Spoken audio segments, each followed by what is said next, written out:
দুর্নীতি দমন কমিশনের দায়ের করা 2 মামলায় জামিন নামঞ্জুর করে বিএনপি চেয়ারপারসন খালেদা জিয়ার ভাগ্নে শাহরিন ইসলাম চৌধুরী তুহিনকে কারাগারে পাঠানোর নির্দেশ দিয়েছেন আদালত। 29 এপ্রিল মঙ্গলবার ঢাকার পৃথক 2 বিশেষ জজ আদালতে তার আইনজীবী সৈয়দ জয়নুল আবেদীন মেজবার মাধ্যমে আত্মসমর্পণ করেন তিনি। প্রথমে করফাকি মামলায় জামিন শুনানি শেষে ঢাকার বিশেষ জজ আদালত 9 এর বিচারক কবির উদ্দিন প্রামাণিক তার জামিন নামঞ্জুর করে কারাগারে পাঠানোর আদেশ দেন। এর কিছু সময় পর অবৈধ সম্পদ অর্জনের মামলায় ঢাকার বিশেষ জজ আদালত 7 এর বিচারক প্রদীপ কুমার রায় এ মামলায়ও তাকে জামিন না দিয়ে কারাগারে পাঠানোর আদেশ দেন। বিষয়টি নিশ্চিত করেছেন আসামি পক্ষের আইনজীবী। বান্ডেল থাকলে প্রতি সেনমানিতে টাকা বাঁচবে। বিকাশ সেনমানি বান্ডেল কিনে জিতুন প্রতি লেনদেনে।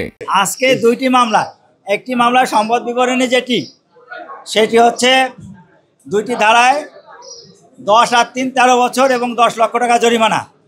আরেকটি মামলা যেটা ইনকাম ট্যাক্স অর্ডিন্যান্সের মামলা, সেটা হচ্ছে আপনার 5 আর 3 8 বছর এবং জরিমানা করা হয়েছে 10,82,000 টাকা। আমরা বিজ্ঞ আদালতে নিয়ম অনুযায়ী আত্মসমর্পণপূর্বক জামিনের আবেদন করেছি। বিজ্ঞ আদালতে আমরা নিবেদন করার পরে বিজ্ঞ আদালত ওনার জামিনের আবেদন নামঞ্জুর করেছেন, কারণ 1 বছরের বেশি সাজা হলে বিজ্ঞ আদালতে জামিন দেওয়ার এখতিয়ার থাকে না। 2007 সালে 111 সরকার ক্ষমতায় আসার পর শাহরিন ইসলাম তুহিনের বিরুদ্ধে করফাকি ও অবৈধ সম্পদ অর্জনের অভিযোগের বিরুদ্ধে গুলশান থানায় পৃথক 2টি মামলা দায়ের করে দুদক। এর মধ্যে করফাকির মামলায় 2008 সালে আলাদা 2টি ধারায় 3 বছর ও 5 বছর সহ মোট 8 বছরের সশ্রম কারাদণ্ড দেন আদালত। 2 ধারায় সাজা একত্রে চলবে বিধায় তাকে সর্বোচ্চ 5 বছরের সাজা ভোগ করতে হবে বলে বিচারক রায়ে উল্লেখ করেন। অবৈধ সম্পদ অর্জনের আরেক মামলায় 2008 সালে তাকে 10 বছরের সশ্রম কারাদণ্ড দেন আদালত। 2টি মামলার বিচার কাজ চলার সময় আত্মগোপনে ছিলেন তুহিন। তখন থেকেই বিদেশে নির্বাসিত জীবন কাটাচ্ছিলেন তিনি।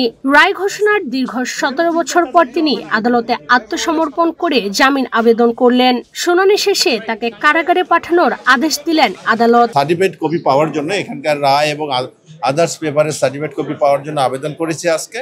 আমরা as soon as certificate copy পেলে আমরা হাইকোর্টে অ্যাপিল করব এবং এটা যেহেতু 2টা মামলা, একটা সিঙ্গেল বেঞ্চে আপিল হবে আর একটা ডিভিশন বেঞ্চে আপিল হবে এবং সেখানেই আমরা জামিনের জন্য আবেদন। শাহরিন ইসলাম তুহিন 1996 সালের 15 ফেব্রুয়ারি অনুষ্ঠিত জাতীয় সংসদ নির্বাচনে নীলফামারী 1 আসন থেকে সংসদ সদস্য নির্বাচিত হন।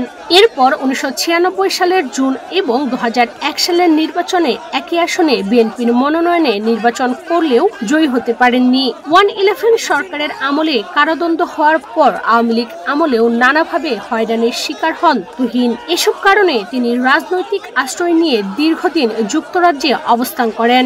নির্বাসনে থাকা অবস্থায় তিনি 2016 সালে বিএনপির জাতীয় নির্বাহী কমিটির সদস্য নির্বাচিত হন। ছাত্র জনতার অভ্যুত্থানে শেখ হাসিনা পালিয়ে যাওয়ার পর বিএনপির বহু নেতাকর্মী কারামুক্ত হন। অনেকের মামলা প্রত্যাহার করা হয়। আইনি জটিলতা থেকে মুক্ত হয় বিদেশে থাকা নেতাদের অনেকেই দেশে ফিরতে শুরু করেছেন। এরই ধারাবাহিকতায় 17 বছর নির্বাসিত জীবন কাটানোর পর গত 22 এপ্রিল দেশে ফেরেন সাবেক প্রধানমন্ত্রী ও বিএনপি চেয়ারপারসন খালেদা জিয়ার ভাগ্নে শাহরিন ইসলাম চৌধুরী তুহিন।